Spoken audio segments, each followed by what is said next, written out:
ఎన్నికలకు ముందు విద్యార్థులకు యువతకు ఇచ్చిన హామీలను నెరవేర్చడంలో కూటమి ప్రభుత్వం ఘోరంగా విఫలమైందని మాజీ మంత్రి గుడివాడ అమర్నాథ్ ఆరోపించారు. విశాఖ నగరంలోని వైసీపీ కార్యాలయంలో అమర్నాథ్ మీడియాతో మాట్లాడుతూ వైఎస్ఆర్సీపీ ఆధ్వర్యంలో నిర్వహించిన యువత పోరుతో ఈ ప్రభుత్వంపై విద్యార్థి యువజనుల్లో ఎంతో అసంతృప్తి ఉందో అర్థమవుతుందన్నారు. ఏ ప్రభుత్వం అధికారంలోకి వచ్చినా పింఛన్లు, ఫీజు రియంబర్స్మెంట్, ఆరోగ్యశ్రీ వంటి కీలకమైన సంక్షేమ కార్యక్రమాలను కొనసాగించి తీరాల్సిందేనన్నారు. విద్య, వైద్య రంగాలను మొదటి ప్రాధాన్యతగా తీసుకుని ప్రజలకు సేవలు అందించాలని, ఈ రెండు రంగాలపై కూటమి ప్రభుత్వం నిర్లక్ష్యం ప్రదర్శించడంపై వైఎస్ఆర్సీపీ మొదటి నుంచి ప్రశ్నిస్తూనే ఉందన్నారు. అధికారంలోకి వచ్చి 10 నెలలైనా ప్రభుత్వం ఫీజు రియంబర్స్మెంట్ బకాయిలు చెల్లించకపోవడంతో విద్యార్థులు తీవ్ర ఇబ్బందులు పడుతున్నారని ఆవేదన వ్యక్తం చేశారు. ఫీజులు కట్టలేక పేద విద్యార్థులు చదువులకు దూరం అవుతున్నారని, కూటమి నాయకులు తమ చేతకానితనాన్ని కప్పిపుచ్చుకునేందుకే ప్రతిదానికి గత వైఎస్ఆర్సీపీ ప్రభుత్వమే కారణం అంటూ బురద జల్లారని చూస్తున్నారంటూ అమర్నాథ్ మండిపడ్డారు.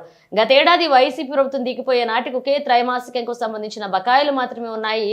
విద్యా దీవెన, వసతి దీవెనకు సంబంధించి 2 ఏళ్లకు కలిపి 7,100 కోట్లు ఇవ్వాల్సి ఉండగా ప్రభుత్వం కేవలం 2,600 మాత్రమే కేటాయించడం దారుణమన్నారు మాజీ మంత్రి గుడివాడ అమర్నాథ్. ప్రభుత్వం అధికారంలోకి వచ్చిన తర్వాత నేటికి ఒక్క సంక్షేమ పథకం కూడా అమలు చేయకపోగా, ఇచ్చినటువంటి ఏ ఒక్క హామీని అమలు చేసేటువంటి ఉద్దేశం కూడా ఈ ప్రభుత్వానికి లేదు. ఒకవేళ ఆ ఉద్దేశం ఉంటే బడ్జెట్లోనే దీనికి సంబంధించిన ప్రతి రూపాయిని కూడా పొందుపరిచేటువంటి ఆలోచన ఈ ప్రభుత్వానికి వచ్చేది. ఇవన్నీ పక్కన పెట్టి తిరిగి మళ్ళీ వైఎస్ఆర్ కాంగ్రెస్ పార్టీ ప్రభుత్వం మీద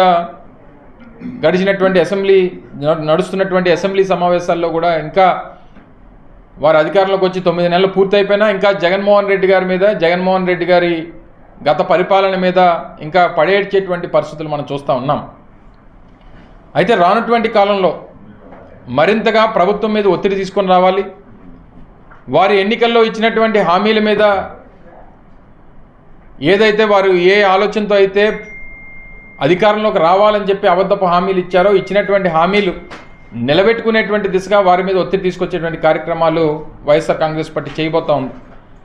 అటువంటిది ఒక కంటిన్యూస్ ప్రాసెస్. మేము ఏ రోజైతే మేము మార్చి 16వ తారీఖున ఎన్నికల నోటిఫికేషన్ 2024లో వచ్చింది. మేము ఇవ్వాల్సినటువంటిది ఎప్పుడు జనవరి నుంచి ఎవ్రీ 3 మాసాలకి ఒకసారి ఒక క్వార్టర్కి జగనన్న ఆ రోజు విద్యా దీవెన అంటే ఫీజు రియంబర్స్మెంట్ కార్యక్రమం ఉండేది. మార్చి 16 ఎలక్షన్ కూడా వస్తే మార్చి 31ని ప్రభుత్వం ఆ రోజు ఎలా ఇస్తుంది? ఎన్నికలు అయిపోయిన తర్వాత, ఎన్నికల ప్రక్రియ అయిపోయిన తర్వాత మళ్ళీ మేము అధికారంలోకి వచ్చి ఉంటే మేము ఆ క్వార్టర్ ఇచ్చేవాళ్ళం. తిరిగి అధికారంలోకి వచ్చింది ఫీజు రియంబర్స్మెంట్ అనేటువంటిది గడిచినటువంటి రాజశేఖర రెడ్డి గారి నేతృత్వంలో ఒక పెద్ద బృహత్తరమైనటువంటి కార్యక్రమం. రాష్ట్రంలో పేద కుటుంబాల నుంచి ఒక ఇంజనీర్, డాక్టర్ రావాలన్నటువంటి ఉద్దేశంతో చేపట్టినటువంటి కార్యక్రమం. దానికి 2014-19 మధ్యలో కూడా తూట్లు పొడిచాడు. ఇప్పుడు మేము 2019 నుంచి 24 వరకు ఒక క్వార్టర్ అంటే ఎన్నికల ముందు ఉన్నటువంటి ఒక క్వార్టర్ మాత్రమే పెండింగ్ ఉంది. అది వచ్చినటువంటి ప్రభుత్వం బాధ్యత. మరి గడిచినటువంటి 9 నెలలు వారిదే కదా బాధ్యత. ఆ 9 నెలల బకాయిలు మాకేంటి సంబంధం? ఈ 9 నెలలు ఆ గడిచినటువంటి ఆ 3 మాసాలు ఇప్పటికీ ఈ మార్చి కూడా అయిపోతే 5 క్వార్టర్లు కంప్లీట్ అయిపోతాయి. అంటే దగ్గర 4,500 కోట్ల రూపాయలు బకాయిలు ఉండిపోయి ఈ ఒత్తిడి తీసుకొస్తుంటే ఏవొక్క ముక్తు మూలుగుతూ ఒక 500 కోట్లు 600 కోట్లు మొన్న గడిచినటువంటి నెలలో విడుదల చేశారు. సో బ్యాలెన్స్ 4,500 కోట్ల రూపాయలు తక్షణమే విడుదల చేయాలనేటువంటిది తల్లిదండ్రుల పక్షాన, పిల్లల పక్షాన్ని పిల్లల్ని ఇబ్బంది పెడతా ఉన్నారు, కళాశాలలో వారందరినీ ఇబ్బంది పెడుతున్నారు అనేటువంటి ఉద్దేశంతో వారి మీద ఒత్తిడి తీసుకొస్తూ ఉన్నాం.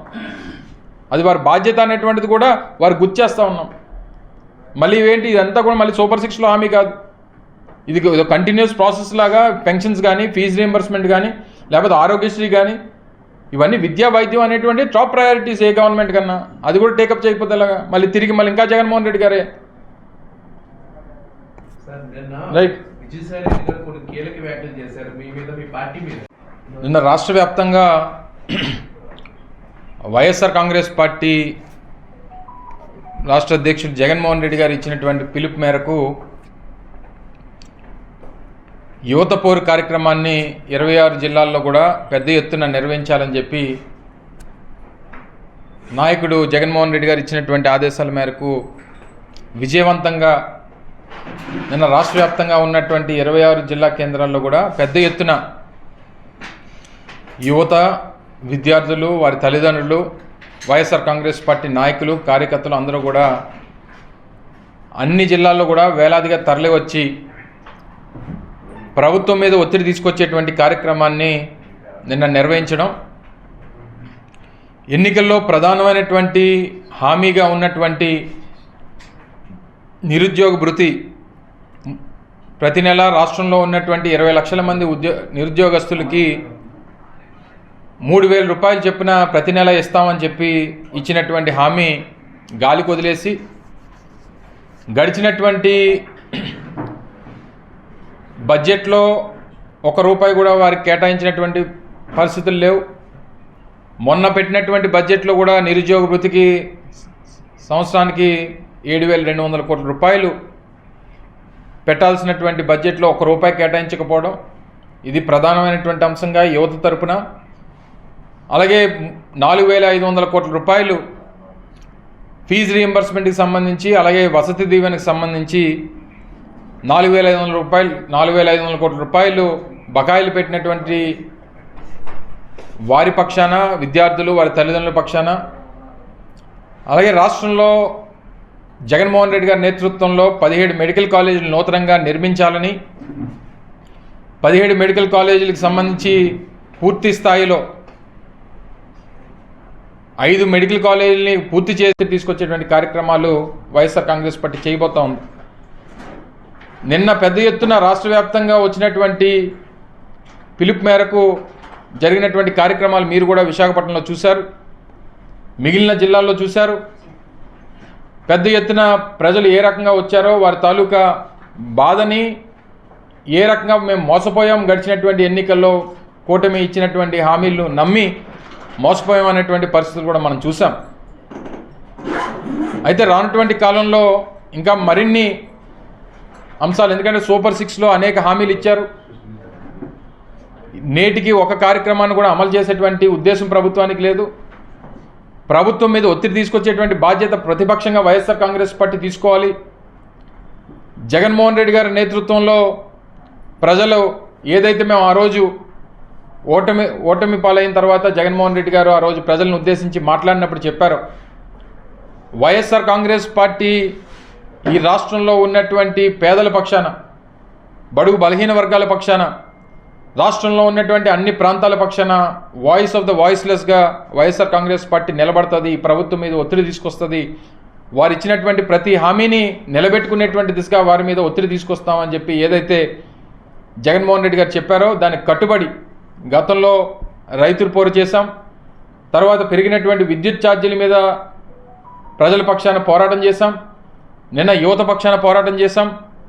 రానటువంటి కాలంలో వారు ఇచ్చినటువంటి అనేక హామీలు, మహిళలకు సంబంధించి ఇచ్చినటువంటి హామీలు, తల్లికి వందనం కానీ, లేకపోతే ఏదైతే నెలకి 1,500 రూపాయలు చెప్పినా ప్రతి మహిళకి ఇస్తామని చెప్పినటువంటి హామీలు కానీ, ఇలాగ అనేక రకాలైనటువంటి ప్రధానమైనటువంటి హామీలు ఉన్నాయి. ఏది కూడా ఈ రోజు వరకు చిత్తశుద్ధితో అమలు చేయాలనేటువంటి ఉద్దేశం ప్రభుత్వానికి లేదు. సో ఏదేమైనప్పటికీ నిన్న జరిగినటువంటి కార్యక్రమానికి పెద్ద ఎత్తున విచ్చేసినటువంటి పార్టీ నాయకులు, కార్యకర్తలు, అలాగే ప్రజలు, వారందరికీ కూడా కృతజ్ఞతలు తెలియజేస్తూ ఉన్నాం. రానటువంటి కాలంలో మరింతగా ఏ రకంగా ప్రభుత్వం మీద ఒత్తిడి తీసుకురావాలి, ఏ రకంగా వారిని ఇచ్చినటువంటి హామీలు అమలు చేసుకునేటువంటి దిశగా వారు ఏ రకంగా వారి మీద ఒత్తిడి తీసుకురావాలనేటువంటిది మరింత కార్యాచరణ రూపొందిస్తాం, మరింత పెద్ద ఎత్తున ప్రజల్లోకి వెళ్తాం.